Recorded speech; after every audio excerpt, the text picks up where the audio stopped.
আমি তোমাকে উদ্দেশ্য ছাড়া ভালোবাসিনি, তোমাকে একটা উদ্দেশ্য নিয়েই ভালোবেসেছি, আর আমার উদ্দেশ্যটা ছিল পূর্ণতা। তবে তোমার থেকে পেলাম দুঃখ ভরা জীবন, একাকিত্ব মন, হতাশগ্রস্ত আর শূন্যতা। তুমি ছিলে আমার খুব শখের, তাই তোমার থেকে একটু সুখ চাইতে গিয়েছিলাম। আফসোস তোমাকে ছাড়াই যতটুকু সুখে ছিলাম, আজ সেই সুখটাও হারালাম।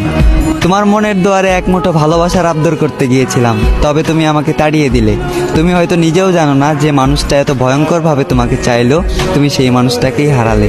তোমাকে চাইতে চাইতে হয়েছি আমি ধ্বংস। আমি ধ্বংস হয়ে আফসোস করতাম না যদি পেতাম তোমায়, আর তুমি হতে আমার জীবনের অংশ। জোর খাটিয়েও তোমাকে আপন করতে পারলাম না, তাই বিদায় দিয়ে সবকিছু মেনে নিলাম, আর তোমাকে অন্য কারো হয়ে যেতে দিলাম। সহ্য করে নিলাম মনের মধ্যে বয়ে যাওয়া ঝড়। একদিন তুমি বুঝবে কি হারিয়েছ, আর বুঝবে সেদিন খুঁজবে ওই দিন, যেদিন আমার ঠিকানা হবে অন্ধকার কবর।